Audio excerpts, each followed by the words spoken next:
Vítejte při sledování 360-stupňové videomapy, která vám představí Bělou pod Bezdězem a její okolí jinak, než jste ji znali doposud. Z výšky. K Bělé se blížíme od západu. Nad rovinatou krajinou hustých lesů a úrodných polí, nad níž se majestátně tyčí Bezděz, vzadu po vaší levici. Historie Bělé je velmi zajímavá.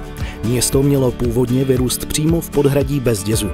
Kvůli nedostatku tekoucí vody jako pohonu středověkých strojů, kterými byly mlýny, pily, hamry a podobně, bylo rozhodnuto, že bude stát o kousek dál, nad údolím potoka Bělá, kde vznikla středověká průmyslová zóna. Je sice od hradu tak trochu z ruky, ale to nám vůbec nevadí. Jsme tam, co by dub. Cestou můžete nahlédnout do nitra Hlínoviště, které je jednou z místních částí Bělé. Když se rozhlédnete kolem sebe, vidíte krajinu rovnou téměř jako stůl, což je zajímavý kontrast v porovnání s mnohotvárností okolního Kokořínska.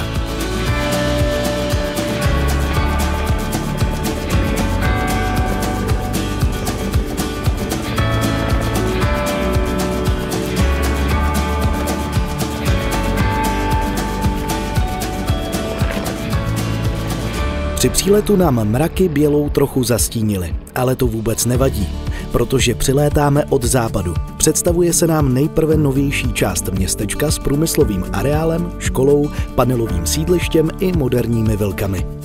Zanedlouho už ale kroužíme nad historickou Bělou, jejíž vznik je kladen do roku 1304, abychom si prohlédli starodávný kostel Povýšení svatého kříže. Jeho sakristie je stejně stará jako město samotné. Možná jste si přímo pod sebou všimli návrší jménem Horka, na kterém stojí pomník Karla Hynka Máchy. Věděli jste, že toto dílo sochaře Leonharda Rothera z roku 1936 původně stálo přímo v dějišti Máje na Jarmilině skále u Máchova jezera? V říjnu roku 1938 Němci sochu strhli, ale Češi o ni požádali a převezli ji do Bělé, která ležela za hranicí Sudet.